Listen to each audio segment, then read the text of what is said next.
Ladies, gents, and all, it's Friday, April 24th, and if there's one thing this week is proving, it's that the conversation around LGBTQ plus rights isn't slowing down.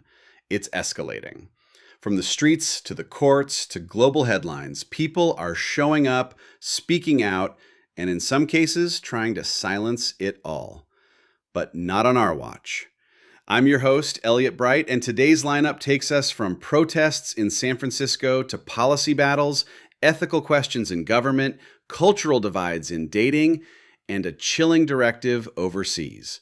There's a lot to unpack, so let's get into it. First up, from California, LGBTQ plus advocates gathered in San Francisco's Castro district, rallying against what they say are growing threats to queer and trans rights. Protesters filled the streets with signs and chants, calling attention to recent policy moves and rhetoric they believe are putting lives at risk. The demonstration wasn't just symbolic. It was a clear message that communities are organized, energized, and ready to push back. Next, outrage is building over a major pediatric health conference that included a panel made up of anti-trans voices.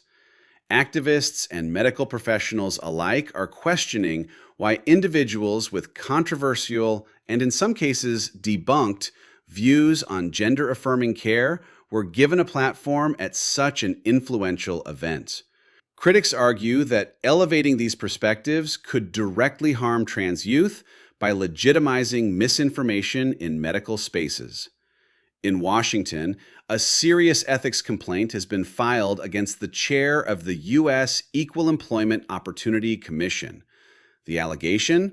That LGBTQ plus workplace discrimination cases were deliberately stalled or deprioritized under their leadership.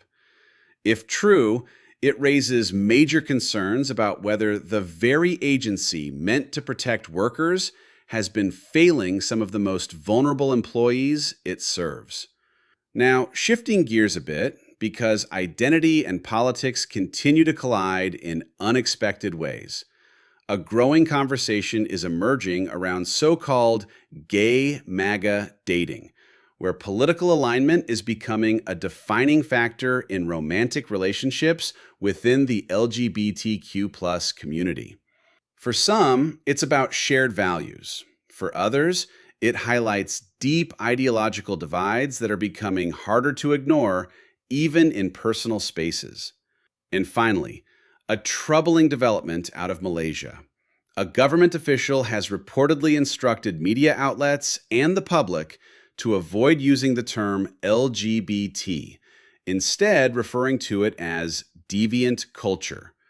Human rights advocates are sounding the alarm, warning that this kind of language not only stigmatizes queer individuals, but can also fuel discrimination and justify harsher crackdowns. It's a stark reminder of how rhetoric can shape reality and policy.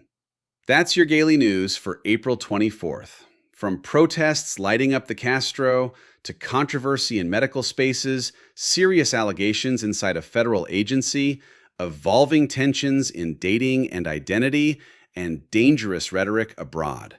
Today's stories show just how interconnected visibility, power, and language really are.